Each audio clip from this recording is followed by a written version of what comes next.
fun yet? So I don't know if you heard this, but apparently this is going around. The San Antonio Spurs, could they potentially get DeAndre Jordan? A few Spurs fans are talking about this. And the Los Angeles Lakers, if you haven't heard, of course, they're trying to get rid of DeAndre Jordan and Kent Bazemore in order to free up roster space. Now, how do I feel about this? Overall, I don't really see an immediate reason why the Spurs would even go after DeAndre Jordan.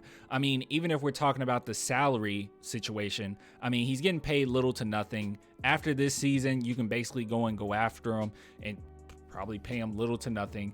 Well, if you're the San Antonio Spurs, it's probably going to have to be a slightly higher salary. But overall, I mean, I don't even see a reason of going after this right now. And if the Lakers don't want anything for him as far as a player, then I'm assuming that they will want like a pick. And I don't think that the San Antonio Spurs would do any of that for DeAndre Jordan. Now, overall, if you look at our roster, on paper, if you got a DeAndre Jordan, it would work, like it would help on paper. But overall, there's no real reason other than the stereotypical, well, he's a vet and veterans help. But I don't really see that as an immediate concern, especially if the Spurs, I mean, we're holding on to Thad Young quite a bit. He's an excellent leader as far as off the bench veteran leadership. So, I mean, in that department, we're kind of covered. I don't know if you can necessarily get DeAndre Jordan, then package him immediately with Thad Young. I don't really know the rules on that. I'll be completely honest with you.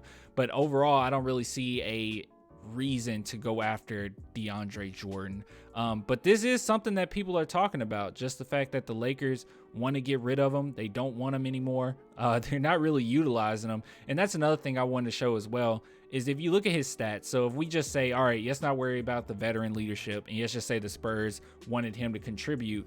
His stats this season have not been that great, but overall, they're barely using him. I mean, he's averaging about 13 minutes, and then that's almost 5 points a game. Not great. Steals low. Block is under 1. Assists is all-time low, it seems. Well, one of the all-time lows.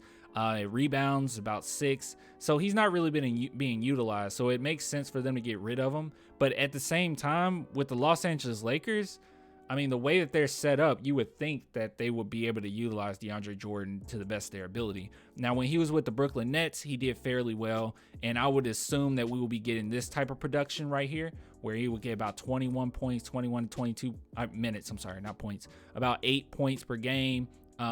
Still a defensive presence. Like, it's not like he just dwindled away when he got older. He's still a defensive presence. And rebounds are fairly high for DeAndre Jordan. But overall, man, I'll just be honest with you. I don't see any reason to immediately go after DeAndre Jordan. If you wanted him, you could literally just wait, and we'll have roster spots available after this season anyway. So there's no real reason to go after him and, you know, give up anything. And you already know with the Los Angeles Lakers and San Antonio Spurs, there's already bad blood. We don't like the Lakers. The Lakers don't like us. We rarely trade with them at all, if any. So I don't even see us doing that. So overall, I think it's a fun discussion, but I don't really see any utility in grabbing DeAndre Jordan as it stands right now. Look, just let the Lakers deal with it right now.